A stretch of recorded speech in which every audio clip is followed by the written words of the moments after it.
हमारे चैनल को सब्सक्राइब करें और बेल आइकन दबाएं।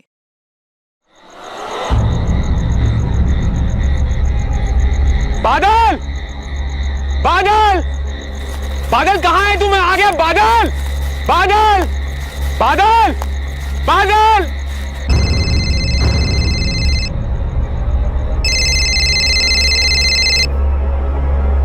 सुनिए सुनिए। हाँ? फोन।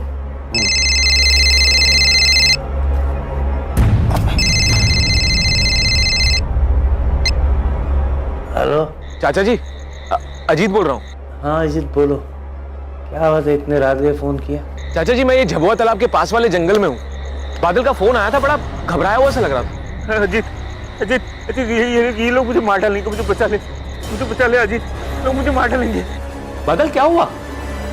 कहाँ है तू? झबुआ तालाब के पास वाले जंगल में। गलती आ जानी थी, लोग मुझे मार डालेंगे। मैं आ रहा हूँ बादल। और सुन, हेलो, हेलो। अजीत क्या हुआ है? शिखा, बादल का फोन था, बहुत घबराया हुआ लग रहा था। मुझे जाना होगा, मैं आता हूँ अभी। अजीत,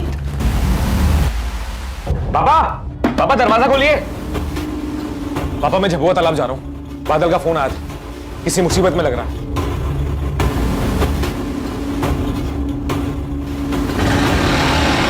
रात बहुत हो गई है, संभल कर जाइएगा। ये टॉर्च रख लीजिए। कैलाश, अजीत का फोन आया था, बोला बादल कुछ मुसीबत में। कहाँ है वो? अजीत झबुआ तालाब गया है बादल को ढूंढने। आप जल्दी बैठिए, हम भी चलते हैं, संभल के।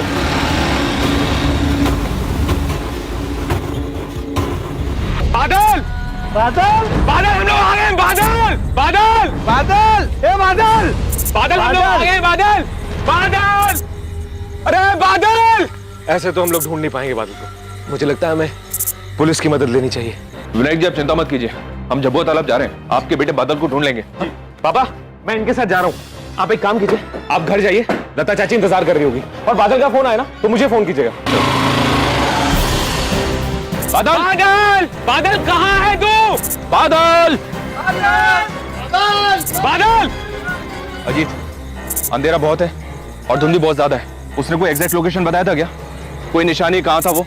बस इतना बताया कि झबुआ तालाब के पास वाले जंगल में है। वो लोग उसे मार देंगे, मैं बचा लूं। आवाज से बहुत घबराया हुआ लग रहा था। मुझे बचा ले अजीत, लोग मुझे मार डालेंगे। बादल अक्सर इस तालाब पे आता था? पता नहीं सर, असल में बादल मेरे कजन मोहित का बहुत अच्छा दोस्त है। मोहित कहाँ है वो? उसका तो फोन ही ऑफ आ रहा है सर। बादल का फोन आने के बाद सबसे पहले मैंने मोहित को ही फोन किया था। ए बादल! क्या हुआ? बादल मिला? नहीं मिला? हे भगवान, इतनी रात को कहाँ गया होगा बादल? हाँ, पुलिस गई है साथ, अजीत भी गया है साथ में उनके। जय कहाँ है? जय से कुछ बात हुई? फोन नहीं उठा रहा है, शायद गहरी नींद में होगा। जब जरूरत होती है ना तभी गायब हो जाता है वो। कुछ पता चला बादल का? अरे भाई साहब, आप यहाँ? पीनत, भाई साहब को क्यों उठाया? भैया बता रहे थे अपना मोहित भी बादल के साथ गया था। क्या मोहित बादल के साथ गया है? हाँ कैलाश, रात 10 बजे बादल आया था और मोहित को ले गया। अरे यार, कितना टाइम लगाता है, कब से वेट कर रहा हूँ। अबे वो जूते नहीं मिल रहे थे मेरे। मोहित, बादल, ये रात को कहाँ जा रहे हो तुम दोनों? पापा बस ऐसे ही घूमने जा रहे थे, थोड़ी देर हो जाएगी, आप सो जाना। मध्य प्रदेश के पालीपुर में रहने वाले बादल और मोहित जिगरी दोस्त थे और उस रात दोनों एक साथ अपने घर से निकले थे। जब बादल ने अजीत को फोन किया तो क्या उस वक्त मोहित भी बादल के साथ ही मौजूद था? बादल किससे डर रहा था? उसकी जान को किससे खतरा था? और मोहित कहां था?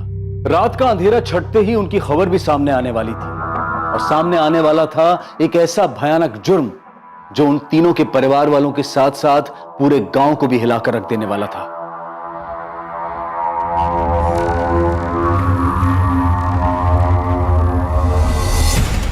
सुजीत भाई,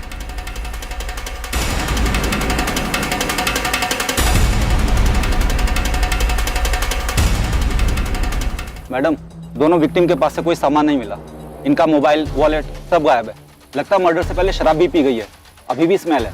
तुम आसपास का एरिया स्कैन करो, तब तक मैं गांव वालों से बात करती हूँ। मैडम, ये मोहित और बादल हैं, पालीपुर गांव के ही हैं दोनों, बहुत अच्छे दोस्त थे।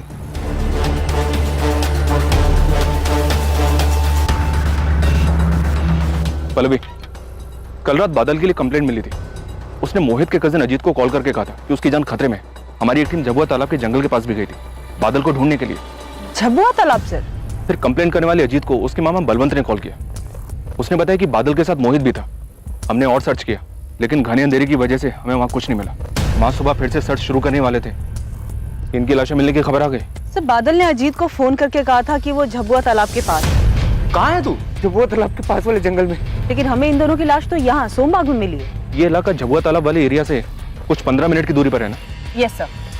सर, यहाँ कुछ है। सर, ये खून के धब्बे उधर से उस तरफ काफी दूर तक जाते हुए नजर आ रहे हैं।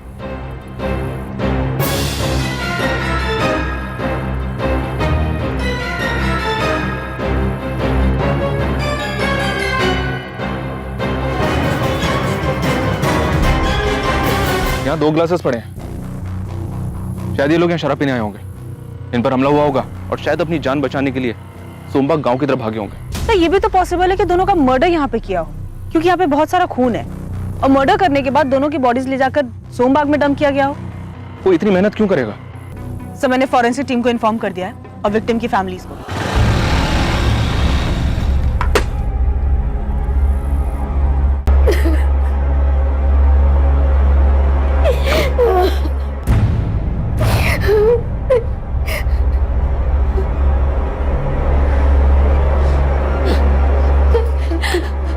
हमारा बादल बादल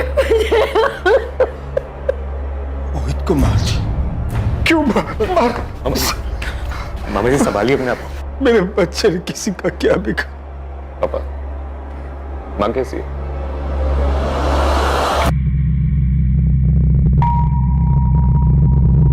डॉक्टर, डेथ की टाइमिंग क्या होगी? दोनों की मौत सर कल रात 11 से 2 के बीच में हुई। 11 से 2 के बीच। और बादल ने अजीत को फोन किया था रात करीब 1 बजे। फिलहाल हम 2 एंगल मानकर चल रहे हैं, लूट या फिर दुश्मन। मर्डर के वक्त विक्टिम्स ने शराब पी हुई थी। पता करो ये शराब उन्होंने खुद खरीदी थी या फिर किसी ने लाकर दी थी। आसपास के एरिया के हिस्ट्री शीटर्स को भी स्कैन करो। वैसे इस बात के चांसेस बहुत कम है कि यह काम लुटेरों की टोली का। शायद किसी ने सुपारी दी होगी अपनी दुश्मनी निकालने के लिए। सर, दुश्मनी किसकी? मोहित की या बादल की? यही तो पता करना है पल्लवी, कि प्लान बादल को मारने का था और बदकिस्मती से उस वक्त मोहित उसके साथ में था इसलिए मारा गया, या फिर जाल मोहित के लिए बिछाया गया था और बादल की डेथ कोलैटरल डैमेज है। सर, अगर मोहित या बादल की किसी के साथ भी दुश्मनी थी तो इसके बारे में फैमिली को डेफिनेटली पता होगा। मोहित की मौत के बाद बलवंत भाई साहब टूट चुके हैं। इनकी किस्मत में दुख ही दुख लिखा है। अभी कुछ ही महीनों पहले पता चला कि इनकी किडनी खराब हो गई है। मालती भाभी तो जब मोहित 3 साल का था तभी गुजर गई थी। तब भाई साहब इस चिंता में रहते थे कि वो अकेले मोहित की परवरिश कैसे करेंगे। मोहित, ये बेटा खा लो, थोड़ा सा खा लो। अब मेरे अच्छे बच्चे हो ना बेटा, पापा की बात नहीं मानो। लो। पापा, मम्मी कब आएगी? मोहित, देखो तो कौन आया है। और आपको एक बात बताऊं मैं, आपकी बीना बुआ आपके लिए क्या लेके आई है मालूम है? इतनी सारी चॉकलेट्स। और देखो, अजीत भैया भी आए हैं। कौन खेलेगा भैया के साथ? नहीं। आप खेलोगे ना? खेलने से पहले आ करो। कैलाश, समझ में नहीं आता मोहित को कैसे संभालूंगा। मालती को गुजरे हुए 4 महीने हो गए और आज भी मोहित उसकी मां को पूछता है। तो अच्छा है कि अजीत और बीना हर हफ्ते यहां आ जाते हैं, तो उनके साथ मन बहल जाता है उसका, थोड़ा हंस खेल लेता है। और ऐसा कब तक चलेगा कैलाश? क्या फायदा इन सब का जब अपने बेटे की हंसी तक वापस नहीं ला सकता। बलवंत भाई साहब के नमनपुरा गांव में एक बड़ी सी पुश्तैनी कोठी है। पहले वो वहीं रहते थे, लेकिन मालती भाभी के गुजर जाने के बाद उन्होंने वो कोठी अपने छोटे भाई प्रकाश को सौंप दी। बीना जब मोहित के पास थी तो उसने उसे कभी मां की कमी महसूस नहीं होने दी, इसलिए भाई साहब ने हमारी कोठी के बगल में एक और कोठी खरीद ली। हमने कभी माना ही नहीं कि मोहित हमारे मामा का लड़का है। मैंने हमेशा उसे अपने छोटे सगे भाई की तरह माना और माँ भी उसे अपने बेटे की तरह ही प्यार करती थी। मोहित भी माँ को बुआ नहीं माँ कह के बुलाता था।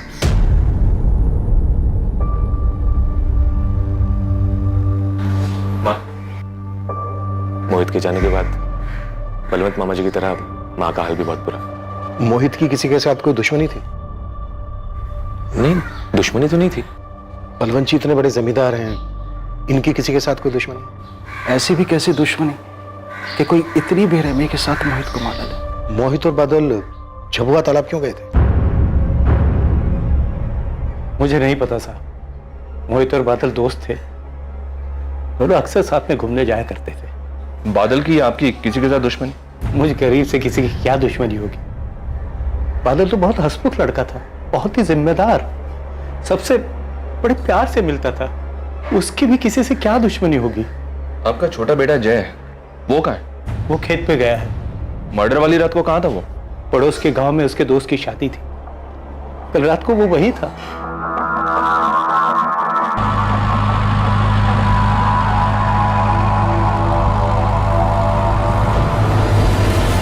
जय देख, ये मेरी परेशानी है, माँ बाबा को पता नहीं चलना चाहिए। तो क्या हर बार माँ बाबा से झूठ बोलते रहे? हाँ तो क्या हो जाएगा झूठ बोलने से? हाँ मोहित को देख, क्या कुछ मोहित बड़े बाप का बेटा है, उसको कुछ फर्क नहीं पड़ेगा। भाई तुम अपना देखो और मत खेलो एक खतरनाक खेल, वरना इस बार सिर्फ चोट आई है, अगली बार जान पे भी आ सकती है। बलवंत जी बात करने की हालत में नहीं है, वेट करना पड़ेगा। तब तक गांव वालों से पूछना चाहिए, शायद किसी ने कुछ देखा सुना हो। गांव वालों से बातचीत शुरू हो गई है सर। पल्लवी गांव के सरपंच से मिलने गई है। सर, उस ठेके का पता चल गया जहां से मोहित और बादल ने शराब खरीदी थी। करीब 10:30 बजे के आसपास मोहित और बादल दोनों आए थे ठेके पर। वो दोनों ही आए थे या कोई और भी था उनके साथ? उनके साथ भी कोई नहीं था। ये दोनों शराब लेने के लिए ठेके पर अक्सर आते थे, कभी कुछ नोटिस किया? अब साहब पता नहीं ये बात आपके कितने काम की है, लेकिन जब भी दोनों पीने के लिए आते थे पैसे हमेशा मोहित ही निकालता था, क्योंकि बादल की तो कुछ हैसियत थी नहीं उसके सामने, पर हाँ दोस्ती दोनों की पक्की थी। अजीत को जानते हो? अजीत की दोस्ती कैसी थी बादल के साथ? मैडम, असली दोस्ती अजीत और मोहित की नहीं, मोहित और बादल की थी। दोनों बड़े अच्छे दोस्त थे, पर बड़े दुख की बात है कि दोनों के साथ ऐसा हादसा हो गया।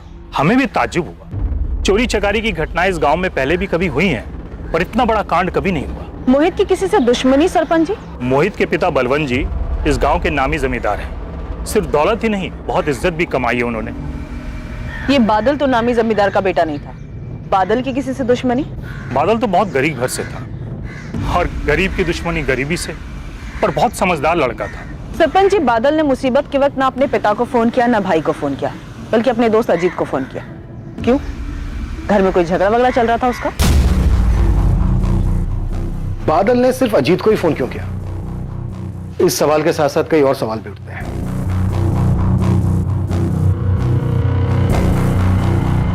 सर, मैं उस दिन इंदौर गया था खाद लेने, हमारी फर्टिलाइजर की शॉप है। लेकिन आप ये सब क्यों पूछ रहे हैं? इंदौर से घर कब लौटे? रात को करीब 12 बजे मैंने अजीत को खाना दिया, बस आंखें लगी थी कि बादल का फोन आ गया। पता नहीं सर, बादल ने उस दिन मुझे ही क्यों फोन किया, अपने पिताजी अपने भाई को क्यों नहीं? अभी तक हम सब लोग परेशान थे, इसलिए कभी इस बात पे ध्यान ही नहीं गया। हो सकता है मोहित ने उसे कहा मुझे फोन करने के लिए, क्योंकि मोहित को जब भी कोई परेशानी होती थी वो हमेशा मुझे ही फोन करता था। इस हिसाब से तो बादल को अपने छोटे भाई जय को भी फोन करना चाहिए था। बादल और मोहित के साथ साथ अजीत के भी कॉल रिकॉर्ड्स मंगवाते हैं, पता तो चले इंसिडेंट के वक्त इसकी फोन लोकेशन क्या थी। सर, हम दोनों विक्टिम्स और उनकी फैमिली से जुड़े सभी लोगों से मिल रहे हैं, पर एक शख्स ऐसा है जो अभी तक हमारे सामने नहीं आया। खुद बादल का भाई जय, वो मर्डर वाली रात भी यहाँ नहीं था, और मैं जब बादल के फादर से मिलने पहुंचा तब भी वो घर पर नहीं था। सर, कहीं हमें जानबूझ के टाल तो नहीं रहा है? सर, बादल का भाई आपसे मिलना चाहता है। सर, उस रात मैं अपने एक दोस्त की शादी में गया था, शोर शराबे में मुझे पता ही नहीं चला मुझे कब बादल का फोन आया। तुम्हें बादल ने फोन किया था? कितने बजे आया था बादल का फोन?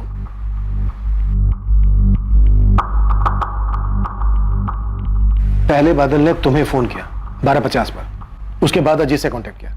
काश मैंने फोन उठा लिया होता सर, पुलिस थोड़ा जल्दी पहुंच जाती मदद के लिए। तुम्हारे भाई बादल की किसी के साथ कोई दुश्मनी थी? कोई दुश्मनी नहीं थी सर, भाई बहुत ठंडे दिमाग वाला था और ऐसी चीजों से दूर ही रहता था। किसी को तो दिक्कत थी बादल से, वरना कोई इस तरह से किसी की जान नहीं लेगा। जर जोरू जमीन, कोई तो वजह होगी। सर, ये जमीन की अनबन तो मोहित की थी। करण, ये जान से मारने की धमकी ना बहुत पुरानी और कॉमन हो चुकी। एक काम कर, कुछ नया सोचना और फिर फोन करना। चल फोन रख। क्या हुआ? ये करण और रवि अपने आप को समझते क्या है? मुझे धमकी दे रहे थे, तो पापा को टेंशन नहीं देना चाहता, वरना इन दोनों को तो पूरे गांव में दौड़ा दो। शांत हो जा, शांत हो जा। अरे क्या शांत हो जा? तू तो जानता है ना पापा को, वो कितने सीधे हैं, कभी हक के लिए तो अपने लड़ेंगे नहीं, लेकिन मैं भी पीछे नहीं हटूंगा। वरना ये करण और रवि सब कुछ हड़प जाएंगे। ये रवि और करण कौन है जय? सर वो दोनों बलवंत चाचा के छोटे भाई प्रकाश चौहान के बेटे। पास में नमनपुरा गांव है ना, वहां पर उनका एक पुश्तैनी कोठी है, वहीं पर रहते हैं। पहले बलवंत चाचा भी वहीं पर रहते थे। मोहित और उनके चचेरे भाइयों के बीच में उसी पुश्तैनी कोठी को लेकर झगड़ा था सर।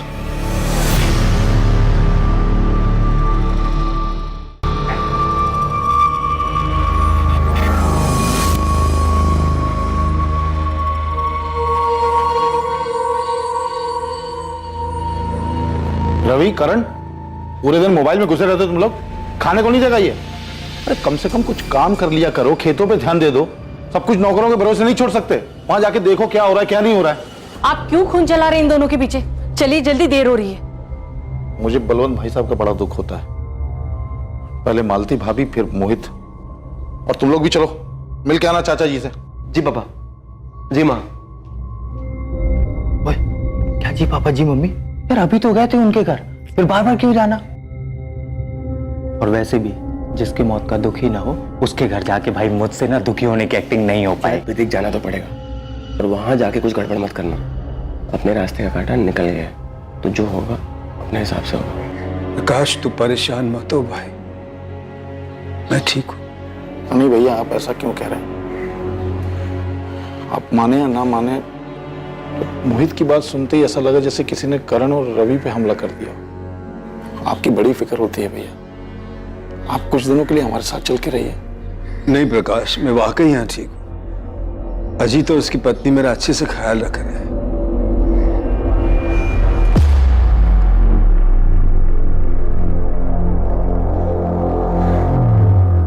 चारे चमचे आजकल ज्यादा मस्का लगा रहा बुड्ढे को, क्या बात है? जमीन जायदाद के लिए भाइयों के बीच झगड़े कोई नई बात नहीं है। पत्थर की इमारतों के आगे रिश्तों का कद अक्सर छोटा पड़ जाता है। कागज के नोटों के वजन के नीचे दबकर भावनाएं दम तोड़ देती हैं, और ऐसे माहौल में पनपता है जुर्म। क्या मोहित की मौत के पीछे भी यही वजह थी? क्या बादल की मौत महज एक कोलैटरल डैमेज थी, और क्या असली टारगेट मोहित ही था? क्या है प्रकाश, ऐसा क्या बोलना चाहते हो जो सबको इकट्ठा बुला लिया? बात क्या है?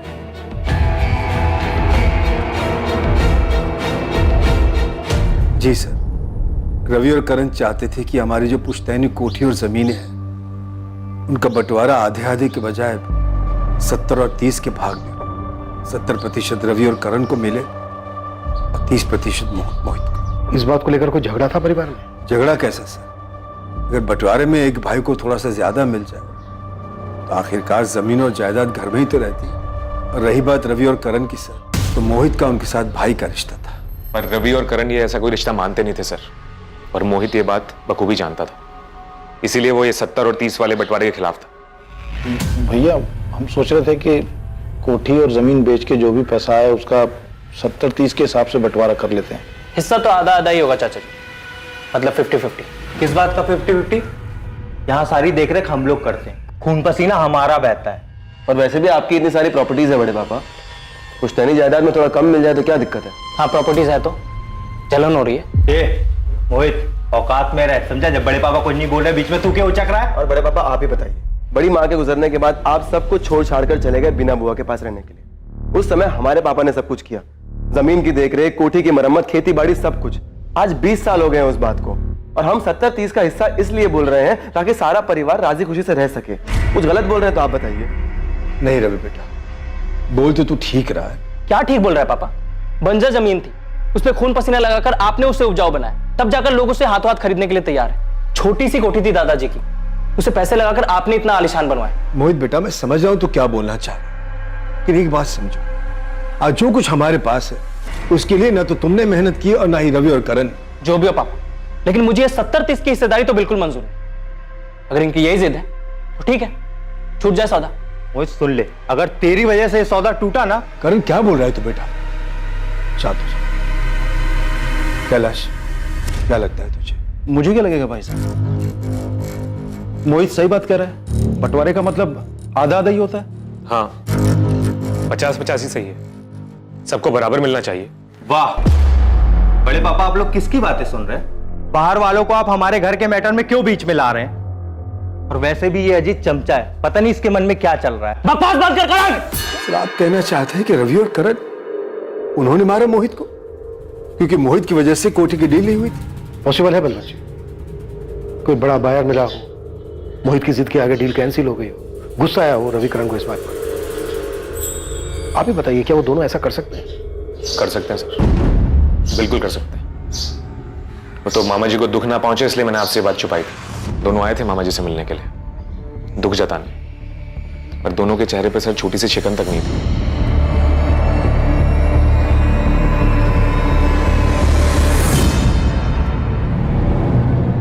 कहाँ हो आप? पुलिस रवि और करण को पकड़ कर ले गई है। उन्हें शक है मोहित को करण और रवि ने मारा है। किसने कहा ये पुलिस से? और कौन कहेगा? आपके परम पूज्य भाई ने ही बोला होगा। उनका बेटा तो नहीं रहा, उसका बदला हमारे बेटों से लेना है उनको। वो फिक्र मत कर, पुलिस को 10 मिनट में छोड़ना पड़ेगा हमारे रवि और करण को। मैं अभी वकील से बात करता हूं।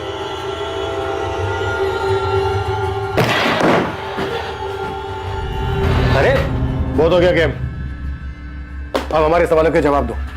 कितने रुपयों का सवाल है सर? और लाइफलाइन कितनी है सर? 1 लाइफलाइन तो तुम दोनों ले ही चुके हो, अपने चचेरे भाई मोहित की। और रवि तुमने तो मोहित को जान से मारने की धमकी भी दी थी। अरे क्यों इल्जाम लगाते हैं सर? मैंने तो उसे सिर्फ सलाह दी थी कि दूसरों के रास्ते में टांग अड़ाने से टांग टूट भी सकती है। अगर ये सलाह है तुम्हारी तो फिर धमकी कैसी होती? इंस्पेक्टर, हम तुम्हारी वर्दी उतरवा देंगे। इसे कहते हैं सर धमकी। और सर धमकी का क्या है, आजकल हर कोई धमकी दे रहे हैं। तुम दोनों को देखकर ये लग नहीं रहा है कि तुम दोनों को अपने चचेरे भाई मोहित की मौत का जरा भी दुख है? सही जवाब। नहीं है बिल्कुल भी दुख, लेकिन इसका मतलब ये नहीं है कि मोहित को हमने मारा। हर कातिल शुरू में ऐसा ही बोलता है, लेकिन जब हम सबूत रखते हैं ना सामने तो उसकी बोलती बंद हो जाती है। दिखाइए सर सबूत। आपने हमारे फोन रिकॉर्ड चेक किए? फोन लोकेशन पे कुछ मिला आपको? कोई संदिग्ध नंबर या कुछ? पूरी तैयारी करके आए हो? अच्छी खासी जानकारी है पुलिस इन्वेस्टिगेशन के बारे में? क्या है ना सर, हम क्राइम पेट्रोल बहुत देखते हैं। कॉमेडी भी अच्छी कर लेते हैं। कोई जरूरत नहीं इनके सवालों का जवाब देने की। और इंस्पेक्टर साहब, आपके पास अरेस्ट वारंट है इनका? हमने इन्हें अरेस्ट नहीं किया है वकील साहब, सिर्फ अपने कुछ सवालों के जवाब मांग रहे हैं। बहुत हो गए सवाल जवाब आज के लिए, और अगली बार सवाल जवाब इनके घर पे हो, वो भी सबकी मौजूदगी। रवि करण चलो। 1 मिनट करण, तुम अपना मोबाइल फोन भूल गए। जुर्म की भी यही फितरत होती है बेटा, मुजरिम चाहे कितना भी शातिर हो, कोई ना कोई चूक कर ही जाता है। मेरी बात याद रखना। Thank you sir.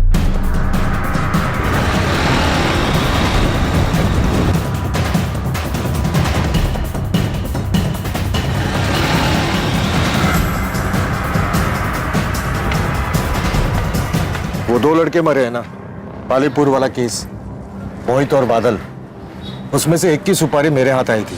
किसकी? मोहित की? जो बड़े बाप की औलाद है वो, उसी की मिली होगी।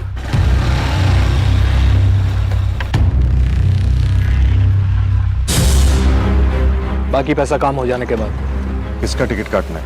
आसान शिकार है, हर महीने की 15 तारीख को अपने घर और खेत का सामान लेने जबलपुर जाता है। इस बार भी जाएगा, लेकिन वापस नहीं आना चाहिए। याद रहे 15 तारीख। 15 तारीख? लेकिन मोहित और बादल तो उससे पहले ही 11 तारीख को। मेरी तरफ से सारी तैयारी हो चुकी थी, देसी कट्टा भी मंगवा लिया था और मारने की जगह भी देख ली थी, लेकिन 15 तारीख से पहले किसी कमीने ने मेरी मुंह की सुपारी खुद ही खा ली। अभी पता नहीं चला है, शायद उसी आदमी ने डबल सुपारी दे दी हो। किसने दी थी ये सुपारी? नाम क्या है उसका? उमेश ठाकुर। उमेश ठाकुर? ये तो नाम भी नहीं पता मुझे नहीं मालूम कौन है ये। सर, उमेश ठाकुर प्रीति ठाकुर का भाई है। बादल और प्रीति एक दूसरे से प्यार करते थे। वो दोनों स्कूल टाइम से साथ में थे, लेकिन मुझे पिछले साल ही पता चला।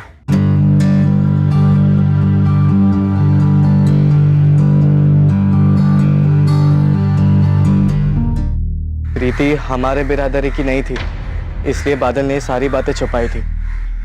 सर, मैंने भाई को बहुत समझाया था, लेकिन भाई तुम अपना देखो और मत खेलो एक खतरनाक खेल, वरना इस बार सिर्फ चोट आई है, अगली बार जान पे भी आ सकती है।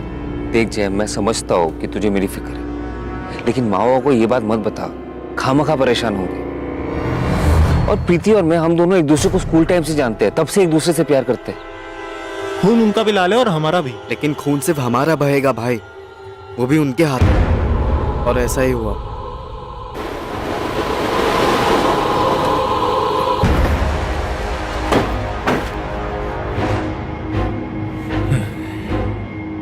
साले, कितनी बार समझाऊं तुझे, मेरी बहन से दूर रह, उसकी शादी तय हो गई है, समझ में नहीं आता तुझे? उपेश भैया, हम दोनों एक दूसरे से बहुत प्यार करते हैं। मैं तुझे प्यार से समझाने नहीं आया, इस बार समझ ले, वरना समझने के लिए जिंदा नहीं बचेगा। जब तुम दोनों ने कहा था कि वो मोटरसाइकिल से गिरा था, तब आप परेशान ना हो इसलिए बादल ने झूठ बोलने बोला था। जय, तुम इतना कुछ जानते थे पर तुमने हमसे सब छुपाया, क्यों?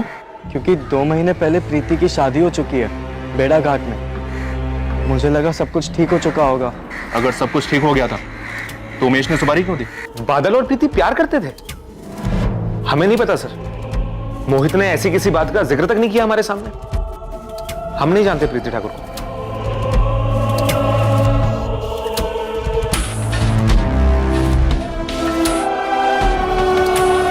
माँ कहाँ थी आप? कब से ढूंढ रहा हूं, नींद ही नहीं आ रही मुझे, आप सुला दो। इतना बड़ा हो गया लेकिन अभी भी मेरी गोद में सोने की तेरी आदत गई नहीं। कैसे चली जाए आदत? आप माँ हो मेरी, आपकी गोद में सोने में अच्छा लगता है।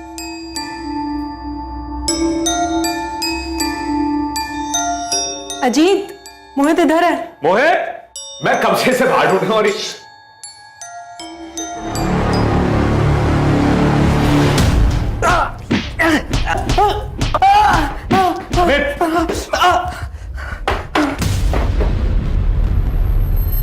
चलो जा शुरू। हाँ, मैं मिला था राणा से और बादल की सुपारी भी दी थी। तेरी बहन की तो बेड़ा घाट के किसी दीपक राजपूत से शादी हो चुकी थी, फिर क्यों दी थी बादल की सुपारी? क्योंकि वो कमीना शादी के बाद भी मेरी बहन के पीछे पड़ा था और मेरी बेशरम बहन भी उससे मिलने जाती थी। ये तो अच्छा हुआ कि उसके पति से पहले मुझे पता चल गया।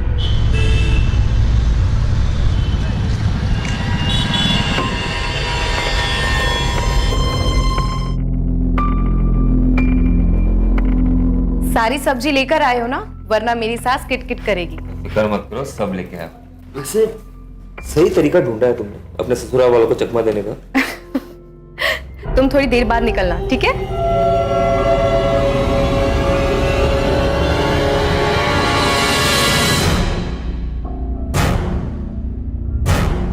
भैया, मैं शर्म नहीं आती तुझे?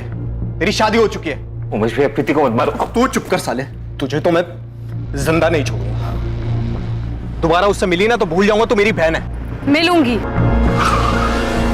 उस बादल ने पता नहीं क्या पट्टी पढ़ाई थी मेरी बहन को। मेरी बहन बागी हो गई थी। अगर ये बगावत उसके पति को दिख जाती तो मेरी खानदान की इज्जत का क्या होता? मेरे पास एक ही रास्ता था और वही मैंने चुना। अगर तुझे ये लग रहा है कि तू कोई भी कहानी सुनाएगा हम उसे मान लेंगे तो गलत लग रहा है तुझे। जिस तरह शुरुआत तूने सच से की थी उसी तरह सच सच बता दे, किसे दी थी बादल की सुपारी? सर, मैंने कहा ना कि मेरी सुपारी से नहीं मरा वो। अमित,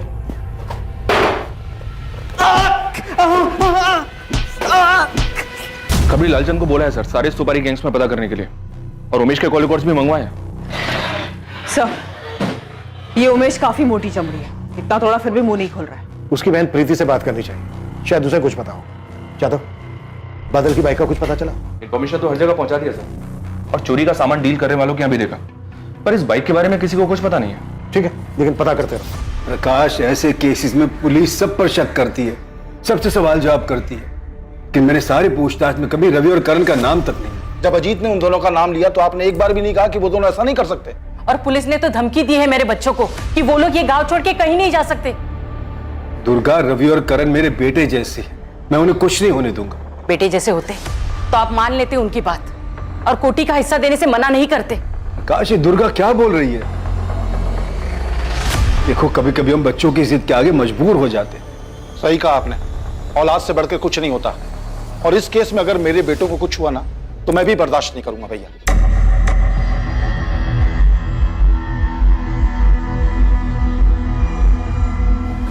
मैं बादल की अलमारी देख रहा था तो उसमें मोहित का कुछ सामान मिला। पुलिस मुझसे प्रीति ठाकुर के बारे में पूछ रही थी, पर मोहित ने कभी बताया नहीं उसके बारे में। लेकिन बादल को मोहित ही चढ़ाता था, सच्चे प्यार की कहानी और पता नहीं क्या क्या बकवास से किस्से सुनाता रहता था। प्रीति का भाई उमेश, उसी ने मरवाया होगा क्या? प्रीति, देखो तुम्हारी सहेली तुमसे मिलने के लिए। क्या नाम बताया आपने अपना? पल्लवी। अरे ऐसे क्या देख रही हो? कॉलेज के बाद तो तुम हमें मिली ही नहीं। घबराओ मत, मैं बस मिलने आई हूं तुम्हारी मदद के लिए। प्रीति, तुम लोग बातें करो, शाम को आने में मुझे थोड़ी देरी हो जाएगी। मार दिया, मेरे बादल को हमेशा के लिए मुझसे दूर कर दिया। जय कहता था खून बस गरीब का ही बहता है, और मेरे बादल की बस यही गलती थी कि वो गरीब था। देखो प्रीति, हमें शक है कि ये सब तुम्हारे भाई उमेश ने किया है, लेकिन मुझे लगता है शायद मेरे पति ने किया है। लेकिन उमेश तो कह रहा था कि बादल और तुम्हारे अफेयर के बारे में दीपक को कुछ नहीं पता। मुझे ठीक से तो नहीं पता, भैया तो दीपक को कभी नहीं बताएंगे। लेकिन पिछले कुछ दिनों से जब से बादल की मौत हुई है, तब से दीपक को ज्यादा ही खुश रहने लगा है। हमारी शादी के बाद से दीपक और मेरे बीच कभी भी रिश्ता ठीक नहीं रहा है। वो हमेशा जोर जबरदस्ती करता था, लेकिन आजकल तो वो बहुत प्यार से पेश आता है। और अभी कुछ दिन पहले उसने एक अजीब सी बात कही। क्या बात है मैडम, आजकल सब्जी लेने नहीं जा रही? सब्जी वाला जिंदा तो है ना? मतलब तुम ये कह रही हो कि तुम्हारे और बादल के अफेयर के बारे में दीपक को भनक लग गई थी? मुझे पक्का तो नहीं पता। ठीक है, वो हम पता कर लेंगे। नहीं, आप ऐसा मत कीजिएगा। अगर मेरा अंदाजा गलत हुआ और दीपक को इस बारे में कुछ भी नहीं पता है, तो अब पता चल जाएगा और वो मुझे जान से मार देगा। तुम चिंता मत करो, ऐसा कुछ नहीं होगा। हम उसे नहीं पता लगने देंगे। दीपक राजपूत के कॉल रिकॉर्ड्स निकलो और चेक करो कि वो किसी सुपारी किलर के कांटेक्ट में था क्या। साथ ही उमेश के बारे में भी पता करते रहो कि वो राणा के अलावा और किसी से भी मिला था। तो सर, इसका मतलब मोहित सिर्फ इसलिए मारा गया क्योंकि मर्डर के वक्त वो बादल के साथ था। सब सही जा रहा है, तुमसे ही मिलने आ रहा हूं।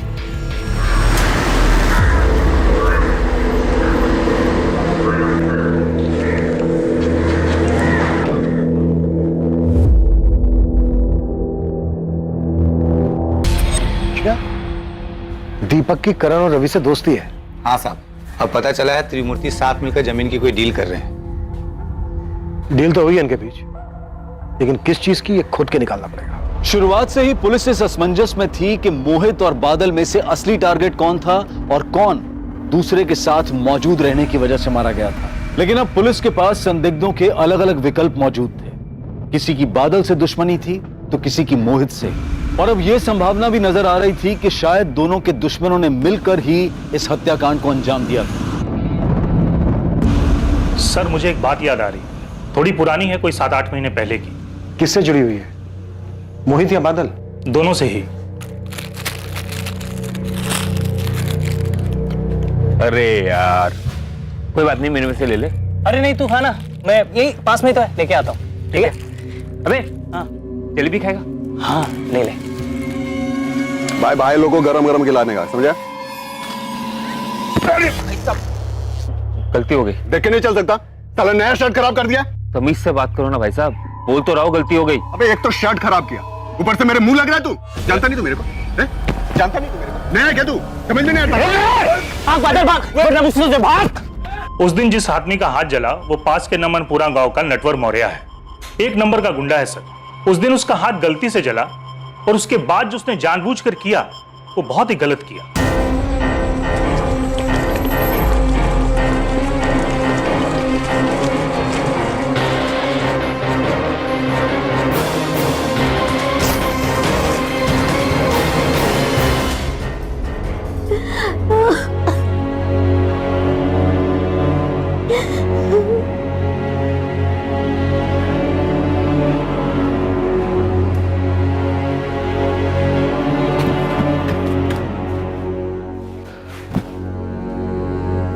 बादल, ये सब कैसे हो गया? किसने जला के? कमीने ने सब कुछ बर्बाद कर दिया है मेरा।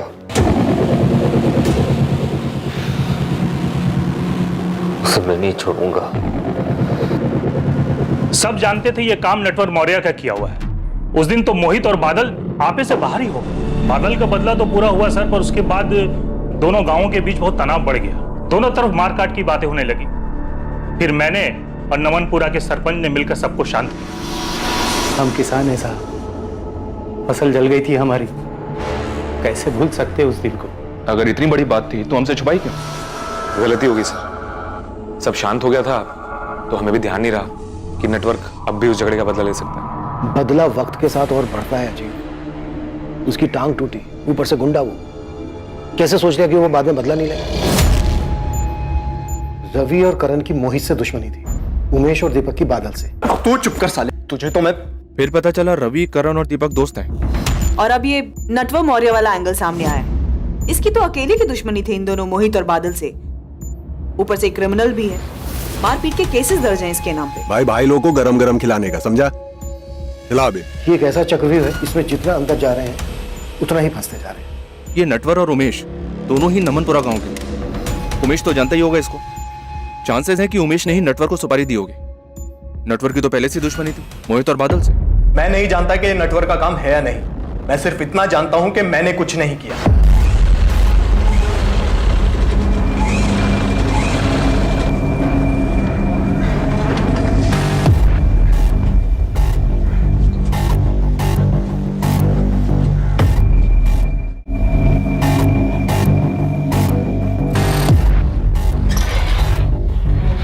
उमेश ठाकुर की जमानत हो गई है। ये रहे पेपर्स। ये उमेश के वकील आप कब से हो गए तोमर साहब? कानूनी दाव पेच लगाकर ऐसे मुसीबतों को क्यों मचा रहे हैं? सिर्फ पैसों के लिए? आप अपनी ड्यूटी कीजिए, मैं अपनी कर रहा हूं। रवि, करण और दीपक उमेश की बेल करवाना चाहते हैं और उन्हीं के कहने पे मैंने ये काम लिया। छोड़ दो उमेश को।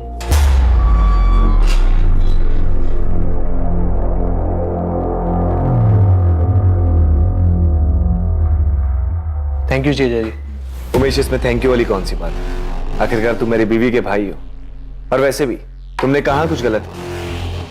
हाँ, सही कहा आपने। मान गए तोमर साहब, बहुत काम के आदमी हैं आप, लेकिन हमारा एक कानूनी काम अब भी अधूरा रह गया है। कौन सा काम? हमारे बड़े पापा बलवंत, उनका बेटा मोहित तो रहा नहीं, उनको भी किडनी की बीमारी है। आज या कल वो भी चले जाए। अब उनके जाने के बाद उनके पीछे जमीन जायदाद बचेगी वो तो हम लोगों को आसानी से मिल जाएगी ना, या उसके लिए भी कानूनी लड़ाई लड़नी पड़ेगी? मोहित के बाद अगर उन्होंने अपना वारिस नहीं चुना है तो ऐसी सूरत में हम ब्लड रिलेशन के बेसिस पे दावा ठोक सकते हैं, लेकिन बलवंत जी ने किसी को अपना वारिस चुन लिया है तो कुछ नहीं हो सकता। मोहित के बाद हमारे अलावा और वो किसको अपना वारिस चुन सकते हैं?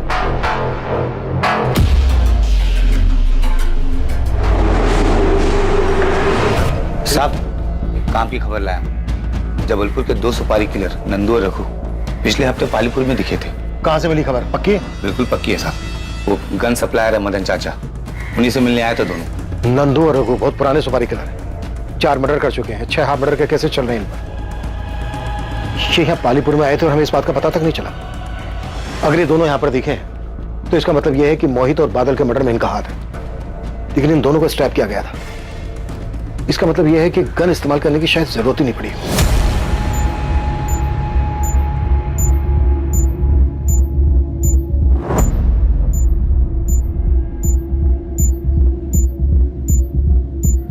हमारे पास 3 संदिग्ध हैं जिन्होंने रघु और नंदू को हायर किया होगा मोहित और बादल के मर्डर के लिए। एक रवि और करण। प्रीति वजह होगी।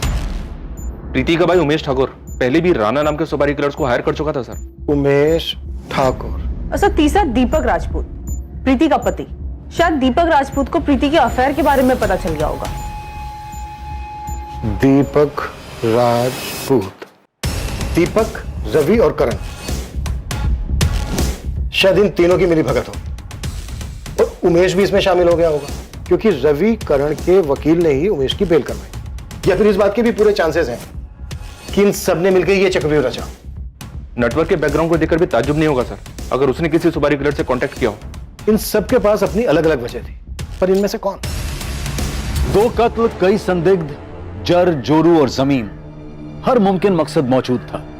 लेकिन क्या बादल और मोहित की हत्या के पीछे इन्हीं में से कोई वजह थी, या फिर वो मकसद अभी तक पुलिस के सामने आया ही नहीं था? कई ऐसे चेहरे थे जो अब भी पर्दे के पीछे थे, कई ऐसे राज थे जो अब भी सीने में दफन थे। उस रात बादल और मोहित वहां क्यों गए थे?